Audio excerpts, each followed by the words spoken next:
ছুটির সময় আর কি। তো হচ্ছে গিয়ে বাচ্চারা বের হবে, তো আমরা তো হচ্ছে একটু ওদেরকে বের করে দেই। তো আমি হচ্ছে গিয়ে যারা ফর্ম টিচার তারা ক্লাসে ঢুকছে, আমি হচ্ছে টিচার্স রুমে আসলাম আর কি। যেহেতু হচ্ছে লাঞ্চের সময়, এখন একটু হাত পা করে হচ্ছে লাঞ্চ করব, অনেকে নামাজে যাবে, এরকম একটা প্রস্তুতির সময় আর কি। এমন সময় হঠাৎ করে বিকট শব্দ হলো, আগুনের ফুলকি। তারপর হচ্ছে আপনার সবাই দিক বিদিকে ছুটাছুটি করতে পারলো, এবং একটা ছোট মনে হয় আর কি, ছোট কোনো বিমান, এটা হচ্ছে পড়ছে একদম যেখান থেকে বের হয় আর কি, যে গেটটাতে বের হবে ঠিক এখানটাতে পড়ছে আর কি। তো এতে হচ্ছে আপনার ধোয়ার কুণ্ডলী পুরোটার মধ্যে।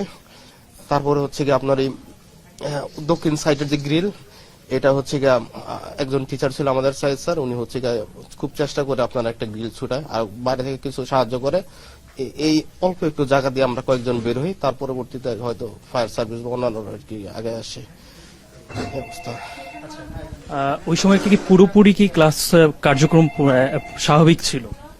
আসলে একদম ছুটির সময় বাচ্চারা বের হবে আর কি। তা আমরা হচ্ছে গিয়ে ওদেরকে যাতে একটা সুশৃঙ্খল ভাবে বের হয় আর কি, যার জন্য লাইন করে বের করি আর কি। ঠিক এই মুহূর্তের মধ্যে আর কি আপনার এই ঘটনাটা। আপনি স্বচক্ষে কিরকম দেখেছেন যে কিরকম হতাহত হতে পারে? আসলে হতাহতটা এই মুহূর্তে বলতে পারতেছি না, এই কারণে যে হচ্ছে কি আপনার যখন দুর্ঘটনা ঘটার পরপরই আপনার প্রচন্ড ধোঁয়া। Hire Google TV, endless color, smart living. তো টিচার্স রুমে হচ্ছে কি আমরা দুজন টিচার ছিলাম, এর মধ্যে হচ্ছে কি আপনার আমরা সিদ্ধান্ত নিতে পারতেছিলাম না কি করবো। সামনে আগুন, ভিতরে আমরা ধোয়ার মধ্যে। আমি দৌড় দিয়ে ওয়াশরুমের দিকে দৌড় দিই, আরেকজন শুনলাম যে হচ্ছে মানে আমাকে অনুসরণ না করে হয়তো অন্যদিকে গেছে, এরকম হয়তো তিনি মারা যাওয়ার সম্ভাবনা আছে। তবে হতাহত হবে, অনেকেই হবে। মানে আপনি বলতে চাচ্ছেন যে পুরোপুরি যখন একদম ছুটি হওয়ার মুহূর্ত ছিল, স্টুডেন্টরা অপেক্ষা করছে। জি জি, বাচ্চারা বের হবে আর কি, ঠিক ওই মুহূর্তটা ছুটির সময়। কোন ধরনের আপনারা তো মানে এটা তো হওয়ার কথা না, আভাস আপনার পাওয়ার তো কোনো কথাই না, মানে একেবারে পুরো এতটাই আকস্মিক যে মানে আমরা কিছু উঠার আগে দেখলাম যে হচ্ছে আগুন, সামনেতে কিছু দেখতে পারি না, আগুন আর তার আগুন, তারপর ধোয়া, এতটুকুই। আপনার এখন শারীরিক কি অবস্থা, ডাক্তাররা কি বলছে? আমার হচ্ছে দু হাত আর হচ্ছে একটু শ্বাসকষ্ট আছে, আর মুখ কান এগুলো পুড়ে গেছে। তো আমি হচ্ছে আপনার ওয়াশরুমে গিয়ে হচ্ছে কাপড়টা আর কি ভিজে হচ্ছে নাকে ধরছিলাম আর কি। আর যারা যেসব বাচ্চারা আপনার দৌড়ে আমার কাছে আসতে পারছে ওদেরকে পরামর্শ দিয়েছি যাতে হচ্ছে শার্ট, অনেকের শার্ট পুড়ে গেছে, এগুলো হচ্ছে মানে শার্ট বা গেঞ্জি যাই আছে হচ্ছে ভিজে নাকে ধরে, কারণ শ্বাসকষ্ট মারা যাওয়ার সম্ভাবনা বেশি থাকে আর কি। আমি ভালো আছি, কিন্তু যারা ভিতরে আর কি ধোয়ার মধ্যে পড়ে গেছে তাদের একটু সমস্যা হচ্ছে।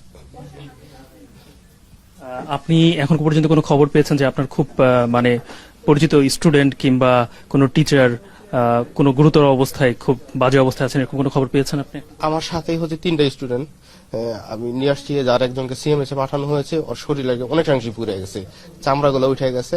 আমার গায়ে যে শার্টটা ছিল যাতে আর কি না জ্বলে, এই শার্টটা আর কি ওর গায়ে দিয়ে আমি ওকে হাসপাতালে নিয়ে আসি। আর আমারও দেখা গেছে কোনো কিছু ধরার মতো অবস্থা নেই, যার কারণে আমি ওইভাবে মানে আমি স্টেবল অবস্থায় ছিলাম না, প্রচুর জ্বালাপোড়া করতেছিল। যতটুকু পারছি আর কি আমি কয়েকজনকে মানে উৎসাহ দিচ্ছি যাতে হচ্ছে গিয়া ধরে রাখে ভিতরে না থেকে ধোয়ার মধ্যে। কিন্তু হতাহত হবে অনেকেই, কারণ এতটাই আকস্মিক ছিল যে মানে কি করবো এটা বুঝে উঠতে পারি নাই। আচ্ছা, এরপরে দুঃখিত আপনার একটু সময় নিচ্ছে আমি, যে আপনি এরপরে নিশ্চয়ই আপনার সেন্স কি ছিল ওই সময় ঘটনার পরে এরপরে আপনাদের উদ্ধার কার্যক্রম কখন থেকে শুরু হয়? উদ্ধার কার্যক্রমটা হয়তো কয়েক মিনিটের মধ্যে শুরু হয়, কিন্তু আসলে আগুন লাগার ব্যাপারটা তো এটা তো হচ্ছে কয়েক সেকেন্ডের ব্যাপার। আমি জাস্ট হচ্ছে আগুনের একটা মানে একটা যেটা বলে ফুলকি বলে আর কি, এটা পাওয়ার সাথে সাথে আমার মুখ হাত পুড়ে গেছে। অনেকের যাদের পাতলা শার্ট ছিল ওগুলো পুড়ে গেছে, জামা পুড়ে গেছে। তো যাদের হচ্ছে গিয়ে আপনার মানে এরকম কোনো হচ্ছে ব্যবস্থাই ছিল না যে কি করব, মানে এটা মানে এতটা অ্যাক্সিডেন্টাল, আমি মানে কি মানে কোনো আমাদের কোনো মানে কি করবো এই মানে একটা সিদ্ধান্ত নিতে পারতেছিলাম না।